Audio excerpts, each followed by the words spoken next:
Boa tarde, primeiro ano, tudo bem? Espero que vocês tenham realizado uma excelente prova, tá bom? Bom, a prova vai fazer a correção das três provas, o primeiro A, primeiro B e primeiro C, mas é muito importante que vocês fiquem atentos às questões porque elas se repetem, aí eu não vou falar novamente depois, tá? Então vamos começar pela prova do primeiro A. A primeira questão era a relação dos rios e a cidade, o que ela vem sofrendo com a urbanização, né? E aí coloca que o rio e a cidade acabou virando um ponto de conflito, tá?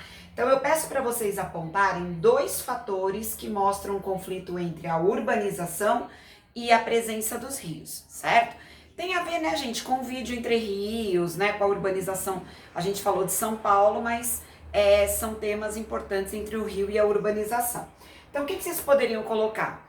A especulação imobiliária nos grandes centros, os rios que foram confinados e foram canalizados, a falta de áreas verdes, que acabou dando espaço para as enchentes, né? E a maioria das cidades com espaço somente para os carros, confinando os rios. Claro que eu falei vários itens, mas vocês poderiam ter apontado somente dois, tá?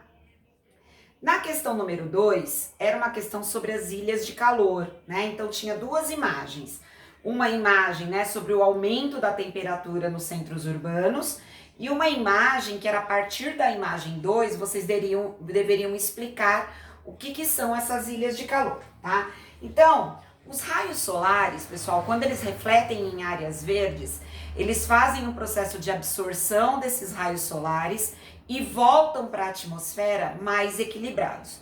Quando nós não temos áreas verdes, que é o que mostrava na figura 2, então os raios solares eles batem nos telhados, batem em prédios que não retêm esse calor, voltando para a atmosfera um ar extremamente quente. Então a ideia é que em espaços urbanizados sem áreas verdes, a reflexão dos raios solares acabam sendo muito maiores. Então nos grandes centros a gente tem um aumento maior de temperatura, certo? Na questão número 3, tinha um texto sobre uma usina que ia transformar gás natural de lixo produzido por 8 municípios no Rio de Janeiro. Então tinha todo lá um texto sobre essa questão. Aponte aspectos da parceria público-privada, destacando a sua importância para projetos sociais e ambientais na questão dos resíduos sólidos. Quem assistiu à palestra do Tião, quem viu Lixo Extraordinário, sabe a importância da gente tratar essa questão dos grandes lixões e a parceria aí do governo com empresas, o quanto ela é importante. Por que ela é importante? Porque a gente reduz e elimina o número de resíduos, de descarte desses resíduos, melhora a qualidade da água do solo, a gente pode transformar parte desses resíduos de matéria orgânica em adubo, em fertilizantes, valorização do trabalho do catador, né, quando a gente tem aí, e produção de gás natural, tá? Então, vocês poderiam dar várias ideias aí de quando a gente trata essa questão dos resíduos, a gente melhora essa questão ambiental voltada para a produção do lixo, tá? A questão número 4 tinha um gráfico sobre a urbanização brasileira, né?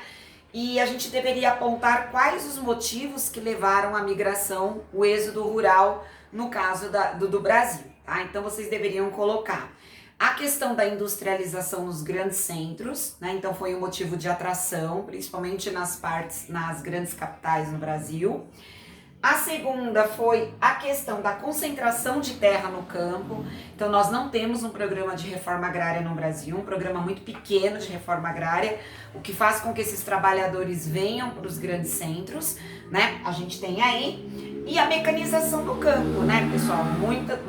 Muitos trabalhadores perderam seus empregos porque houve aí o agronegócio e a troca da mão de obra por máquinas, tá? Então são alguns dos motivos que vocês poderiam ter colocado.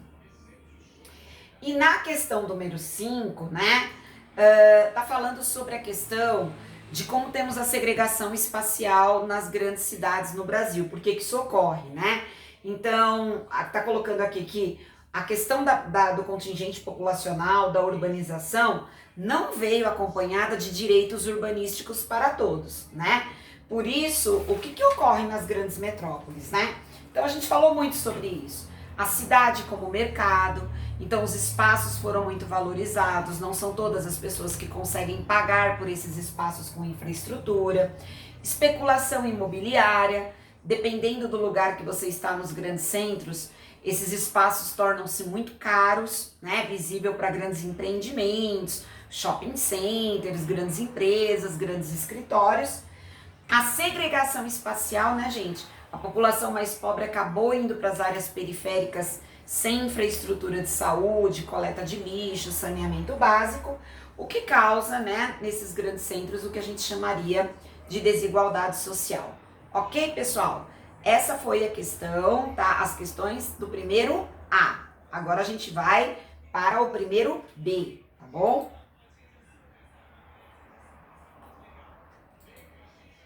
Então vamos lá, pessoal. No primeiro B, a questão número 1, né, era assim, tinha lá uma imagem, né, para vocês analisarem.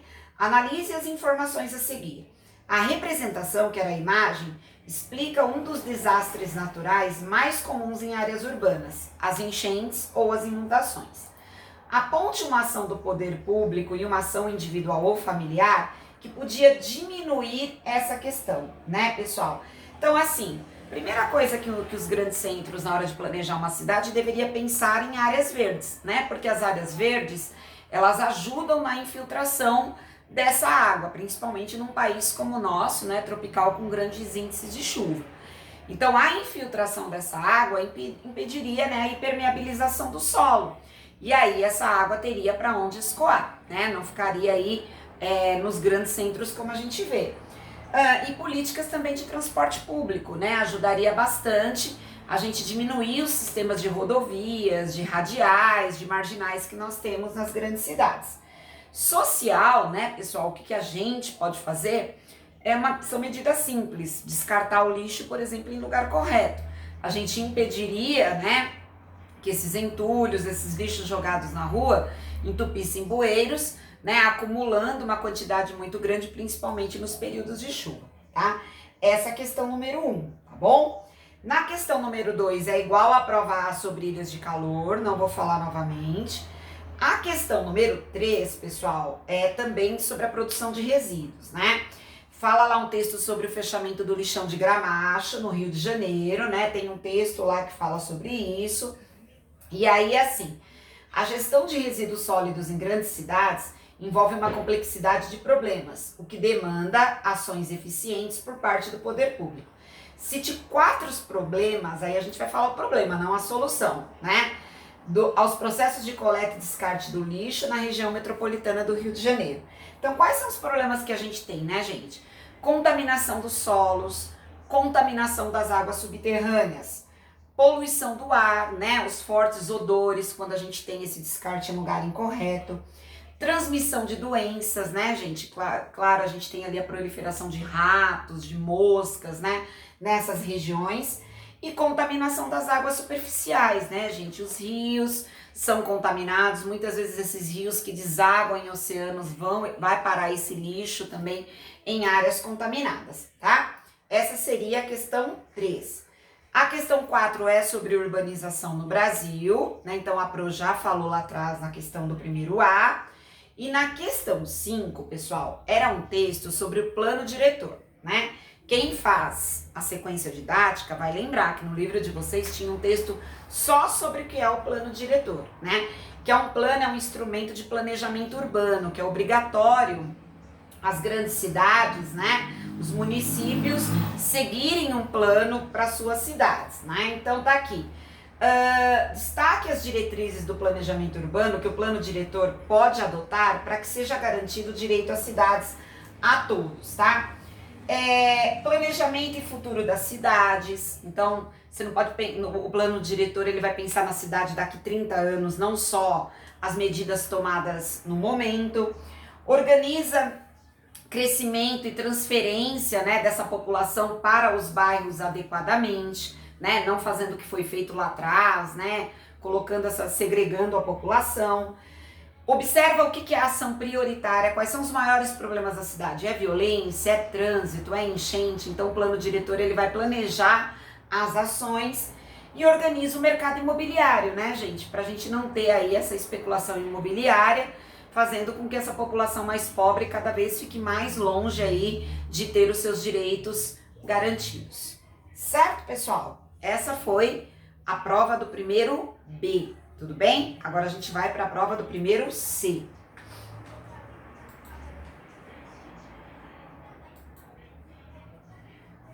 Bom, pessoal, a questão do primeiro C, a primeira questão, era uma questão sobre deslizamentos. Lembra que a gente falou das questões ambientais nos grandes centros urbanos?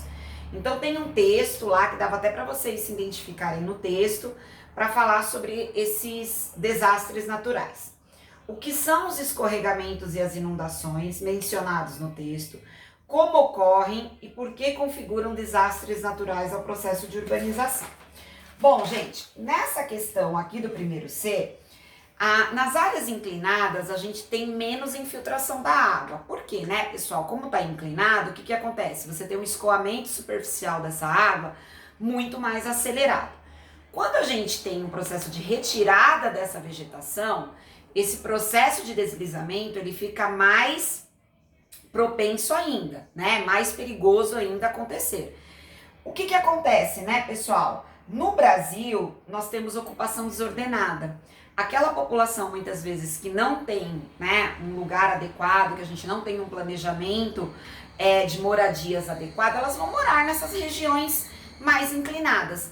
E aí, né, gente, o que é só um desastre natural, que deveria ser um deslizamento natural por áreas inclinadas, se torna aí catástrofes, né, humanas, né, com muitas mortes e catástrofes ambientais também durante esses períodos de deslizamentos, tá? Então vocês deveriam explicar o que era esse deslizamento e como ele ocorre no Brasil, principalmente pela retirada de vegetação e moradia inadequada nessas áreas, tá?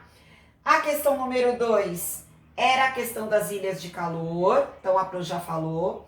A questão número 3 era a mesma do primeiro B, sobre as consequências desses lixões, então doenças, poluição das águas, poluição das águas subterrâneas, odores, vocês deveriam ter colocado na questão número 3.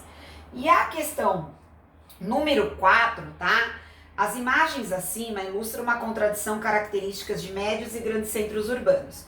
Então, assim, aqui o que mudava da questão sobre planejamento urbano, da questão do primeiro B, era só a imagem. Você tinha uma imagem de uma área de periferia, né, onde você tem vários barracos, várias casas sobrepostas, e uma imagem 2 de uma área verde, né, de uma área com infraestrutura, né? Identifique e explique duas causas socioeconômicas geradas do tipo de segregação retratado na imagem 1. Então era aquilo que a gente tinha que colocar, né?